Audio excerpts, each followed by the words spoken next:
দিঠি, কি হলো? টেবিলে খাবার দিয়েছি, কখন থেকে ডাকছি, আসছো না কেন? তুমি খুব ভালো করে জানো এই সময় আমি কিছু খাই না।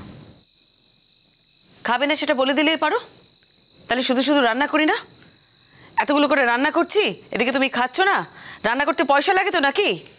তাহলে রাত্রিবেলা আমার জন্য কিছু করো না।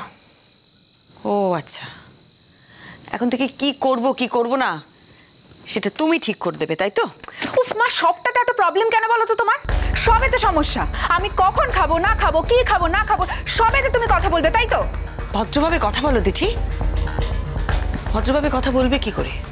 বলবে না তো? যে সমস্ত লোকেদের সাথে মিশছো তাদের মতন করেই তো কথা বলবে। খবরদার মা, আমি তোমাকে আগেও বলেছি যাদের ব্যাপারে জানো না তাদের ব্যাপারে কথা বলবে না। আমার জানার দরকারও নেই। আমি তোমাকে দেখছি তো, তোমাকে দেখি আমি সব বুঝে গেছি। তুমি এরকম করে কথা বলতে না আমার সাথে, এরকম ব্যবহার করতে না। হ্যাঁ, একটা সময় করতে, একজনের পাল্লায় পড়ে, সেটা আশা করি তোমার মনে আছে। তারপর তুমি নিজের ভুলটা নিজেই বুঝতে পেরেছিলে। আজ আবার আবার তুমি আমার সাথে খারাপ ব্যবহার করছো, এইভাবে কথা বলছো। আজ আবার নতুন করে একজনের পাল্লায় পড়েছো না, সেই জন্যে। কেন মায়ের সঙ্গে এভাবে কথা বলছো দিঠি? পাপা, আমি না মায়ের সাথে কোনো রকম কথাই বলিনি। আমি কখন খাবো কি না খাবো সেটাও কি মা ঠিক করে দেবে? আমার সেই স্বাধীনতাটুকুও নেই। বোকার মতন কথা বলো না, আমি তা বলিনি। আমি শুধু বলেছি যদি না খাও আগে থেকে বলে দিও। আমি আর মিঠু দি অকারণে হাত পুড়িয়ে রান্না করব না। এইভাবে খাবার অপচয় করা ঠিক নয়। এখন রোজগার করছো না, সেজন্য এখন টাকার দাম বুঝতে পেরেছো, সংসারে কন্ট্রিবিউট করছো। ঠিক আছে, আর দরকার নেই আমার জন্য রান্না করার। কাল থেকে দরকার হলে আমি বাইরে খেয়ে নেবো। দিঠি, বাড়াবাড়ি করছো কিন্তু। তোমার সমস্যাটা কি বলো তো পাপা? তুমি এখন মাকে খুশি করার জন্য মা যদি ভুলও বলে সেটাকেই সাপোর্ট করবে। আগে তো এরকম করতে না। আর কি হয়েছে, কলেজ থেকে এসে আমি খাই না, কারণ ছোটদের বাড়িতে যখন যাই তখন আমার খিদে পেয়ে যায়, আর ওর মা জোর করে আমাকে খাইয়েও দেয়। আমি তো বললাম এখন যেটা বানিয়েছে মা সেটা আমি রাত্রিবেলা খেয়ে নেব। এখন বানানো খাবারটা যদি রাত্রিবেলা খাই তাহলে অসুবিধাটা কি? সবকিছুর একটা সিস্টেম আছে। তুমি এখন যেটা খাও সেটা তো রাতে খাও না। কলেজ থেকে ফিরে কিছু খাবে বলে প্রত্যেক দিনই তো আমি কিছু না কিছু বানিয়ে রাখি। আজকেও তোমার জন্য লুচি আর হালুয়া বানিয়েছি, সেটা নিশ্চয়ই তুমি রাতে খাবে না।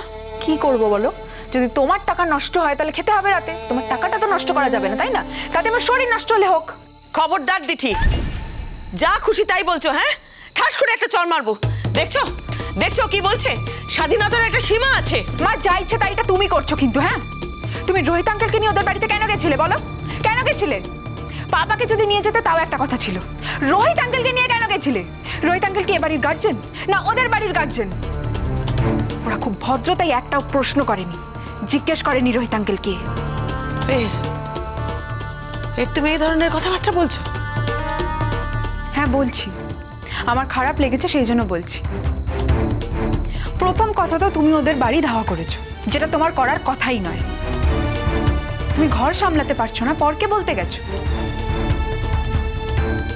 তোমার মেয়ে তোমার কথা শুনছে না, সেই দায়টা তো ওদের নয় মা। আর তোমার মেয়ে নিশ্চয়ই ছোট বাচ্চা নয়। আর তুমি গেছো ভালো কথা, তুমি আবার আরেকজনকে সাথে করে নিয়ে গেছো কেন? যদি যেতেই হতো তুমি একা যেতে পারতে। তুমি কেন আরেকজনকে নিয়ে গেছো? দুজনে মিলে যাওয়ার দরকার কি ছিল? একদম বাজে কথা বলবে না। এবার সত্যিই ঠাস করে এক চড় মারবো। মায়ের সঙ্গে এইভাবে কথা বলছো কেন? আমি আশ্চর্য হয়ে যাচ্ছি। মায়ের সঙ্গে ভদ্রভাবে কথা বলো, তোমার মা তো। আর রোহিত আঙ্কেল যদি তোমার মায়ের সঙ্গে গিয়ে থাকে, কোন মহাভারত অশুদ্ধ হয়েছে? বাবা, তোমার আত্মসম্মান বোধ না থাকতে পারে, কিন্তু আমার আছে। দিঠি, আচ্ছা দিঠি, তোমার পাপা যদি আমার সাথে যেত কি আলাদা হতো? আজকে এই মুহূর্তে দাঁড়িয়ে তোমার পাপা আর রোহিত আঙ্কেলের মধ্যে আমার কাছে কোনো পার্থক্য আছে কি? তোমার পাপাও আমার কাছে একজন পরপুরুষ, রোহিত আঙ্কেলও একজন পরপুরুষ। তো রোহিত আঙ্কেল যদি আমার সাথে গিয়ে থাকেন, অসুবিধাটা কোথায়? তোমার পাপাও তো আমার সাথে কোর্টে গিয়েছিল, কই তখন তো একটাও প্রশ্ন ওঠেনি।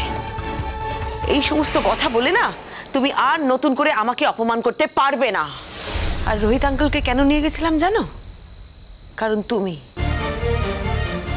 রোহিত আঙ্কেলকে কথা দিয়েছিলে যে রোহিত আঙ্কেল যদি ওই ছোটুকে জীবনে দাঁড়াতে সাহায্য করে তাহলে তুমি ছোটুর জীবন থেকে সরে যাবে। হ্যাঁ, কথা দিয়েছিলাম। সেই কথা যে আমি রাখতে পারবো না আমি সেটাও জানিয়ে দিয়েছি। কিসের এত প্রেম তোমার ছোটুর প্রতি? কদিন মাত্র তো চেনো ওকে, এর মধ্যেই ওই ছোটুর জন্য একেবারে প্রেমে পাগল হয়ে গেছো। ছি ছি দিদি, তোমার বয়সী একটা মেয়েকে না এটা মানায় না। তুমি কিন্তু এখন বাচ্চা নাও, ক্লাস 9, 10 বা 11, 12-এ পড়ো না। তুমি একটা ডাক্তারি পড়ো, একটা ম্যাচিওর মেয়ে। এত ইম্যাচিউরিটি তোমাকে মানায় না। তোমার থেকে আমি একটু ম্যাচিওর ব্যবহার আশা করেছিলাম। তোমার কাছে যেটা ইম্যাচিওর লাগছে সেটা আমার কাছে ম্যাচিওরই লাগছে মা। আমি যখন একটা ছেলেকে ভালোবেসেছি আমি সেই ছেলেটার সঙ্গে থাকবো। আমি তার পরিবারকে কথা দিয়েছি আমি তার পরিবারের পাশে দাঁড়াবো মা। ওরা যখন আমার জন্য এত কিছু করেছে আমি ওদের বিপদে ফেলে চলে আসবো না। হ্যাঁ হ্যাঁ হ্যাঁ, ঠিক ঠিক ঠিক, একদম ঠিক বলেছে। বাইরের লোকই তো তোমার জন্য সব কিছু করেছে, আর তোমার মা তো তোমার জন্য সারা জীবনে কিচ্ছু করেনি। সেই জন্য তো আমার পাশে থাকার তোমার কোনো দরকার নেই। তোমার পাশে থাকার মানে যদি এটা হয় যে ছোটদের থেকে সমস্ত সম্পর্ক ছিন্ন করে চলে আসা, তাহলে ভেরি সরি মা, আমি সেটা করতে পারবো না। তোমাকে না বুঝিয়ে কোনো লাভ নেই দিদি। তোমার ব্যাপারটা পুরো ঈশ্বরের হাতে ছেড়ে দিয়েছি আমরা। কালকে অনেক বুঝিয়েছি। তুমি কোনো কথা কানে নেবে না, কিচ্ছু শুনবে না, বোঝার চেষ্টাই করবে না। আমি না, আচ্ছা আমাকে একটা কথা বলো তো, আজকে যদি ছোটুর যাবজ্জীবন জেল হয় তখন তুমি কি করবে? বাবা, যাবজ্জীবন মানে 14 বছর। আমার কাছে এখন 14 দিন বা 14 বছর, দুটোর মধ্যে কোনো পার্থক্য নেই। যদি আইন তাকে সেই শাস্তি দেয় সেই শাস্তি তাকে মেনে নিতে হবে। আমাকে 14 বছর অপেক্ষা করতে হবে ওর জন্য। তোমার যা ইচ্ছে তুমি তাই করো। তোমাকে তো জোর করে ধরে বেঁধে বকে সেখান থেকে সরানো যাবে না। তুমি একবার যেটা ভেবে নিয়েছো সেটাই করবে। তার মানে তো এই নয় যে তুমি বাড়ির লোকের সঙ্গে অশান্তি করবে।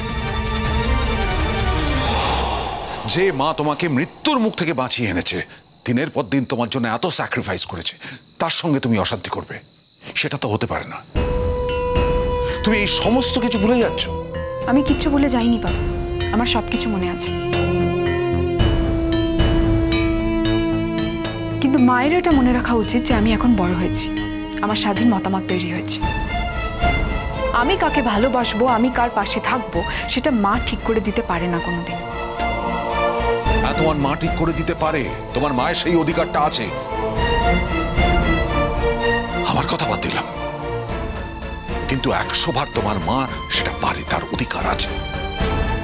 দিদি, তোমার মা তোমাকে ঘিরে স্বপ্ন দেখে, তার প্রচুর আশা ভরসা তোমার উপর। তুমি পড়াশোনা করে বড় ডাক্তার হবে, একটা ভালো ছেলের সঙ্গে তোমার বিয়ের হবে।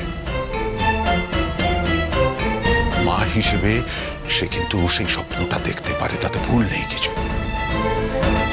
আমার আশা ভরসা সব শেষ করে দিয়েছো তুমি। যখন সব শেষ হয়েই গেছে তখন আর সেটা নিয়ে আক্ষেপ কেন করছো না?